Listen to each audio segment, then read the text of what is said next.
Hi everyone! Today I'm doing my first entry for the YouTube Artists Collective. It's an unofficial entry since I'm not actually part of the collective. But it's a community of YouTube artists and they all make art based on the same theme every 3 months, and fans get to vote on the theme on their Facebook page. And this month's theme is Cards of All Fortunes, Fables and Fates. It was tarot cards at first, but they changed it for religious and cultural reasons. However, I've had tarot card design on my list of art ideas for a long time, so I chose to do a tarot card. I don't have tarot cards myself, but my grandmother owns a pack, so I was looking through them at Christmas and narrowing them down to a few I found the most interesting. Then I researched the meanings of the cards online and chose the Sun card. In retrospect, I could have also chosen the Death card and painted a Sugar Skull girl, because I have one of those sketched out and not painted yet, and it would fit the theme. But I'll paint that one later. So when I chose the Sun, I wanted the card to have bright colors for positive energy and joy, and a circle shape in the background to represent the Sun. I used an idea from my sketchbook. I was watching some video by ASMR Darling a while ago, and she was wearing an off-the-shoulder top, and I made a quick sketch where the neckline of the top continued as a circle behind her. When I was sketching for this painting, I noticed it doesn't work that well. If I'd keep the off-the-shoulder neckline, the Sun would have to be a lot bigger and I'd need to use a bigger canvas or make the figure smaller, and small portraits are difficult for me to paint in acrylics. So I ended up making the neckline a bit more narrow to make the circle idea work. I'll talk about the painting process a bit. I sketched her onto grid paper with the grid method to get the proportions right, and drew a little color comp in my sketchbook, which I didn't end up using completely because I needed a bigger contrast between the Sun and the background color. I transferred the sketch onto canvas with graphite transfer paper.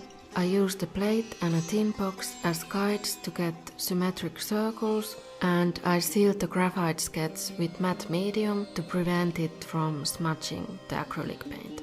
I had a different reference for the face and other inspiration for the colors. I was planning to make her Indian looking, but then this off-the-shoulder top turned into a Mexican poncho in the end, so I'm not sure of her nationality anymore.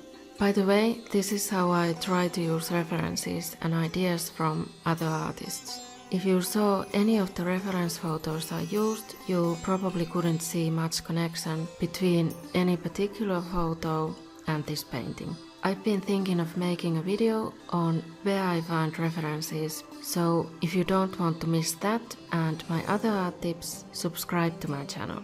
I was trying to paint with the easel for a while, but I found it easier to get straight lines when I had the painting flat on the table. I used IKEA paints for the Sun and the background.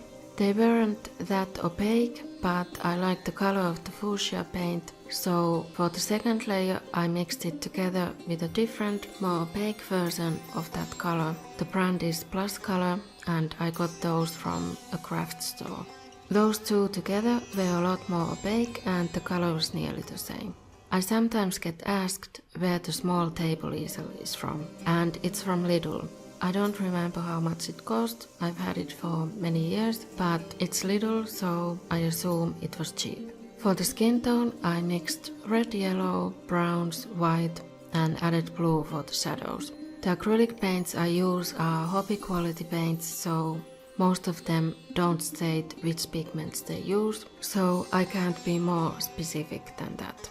Acrylic paints dry fast, so I can't blend the darker and lighter skin tones together, and instead I paint in layers and use water to blend them outwards. I don't usually paint open mouths, so the teeth were kind of tricky.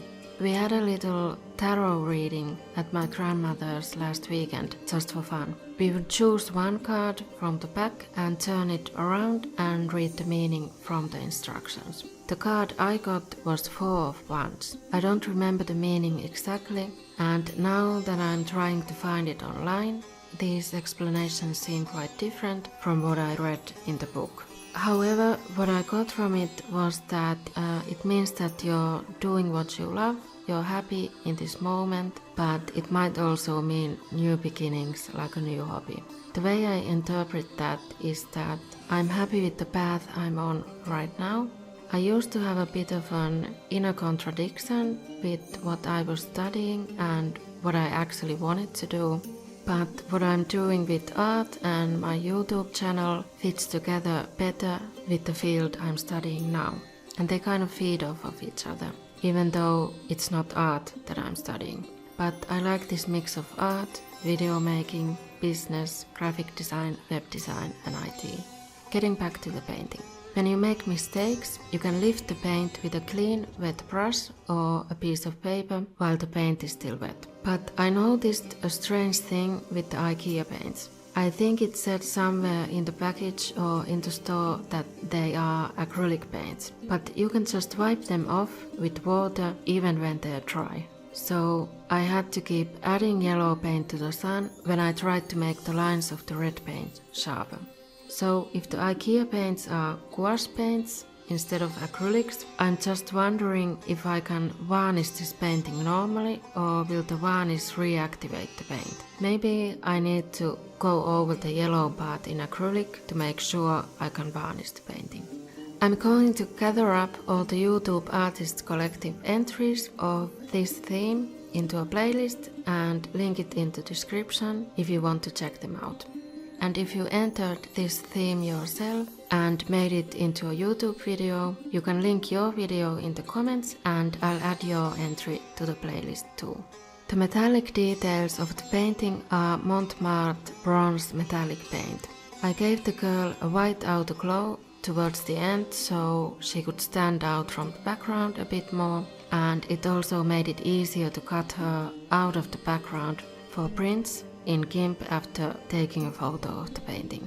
Finally, you can see a quick mock-up I made of how the tarot card would look, and this painting is available in my Redbubble shop as art prints and merch. Thank you so much for watching, and if you're new, subscribe to my channel for more speed paintings and art tips.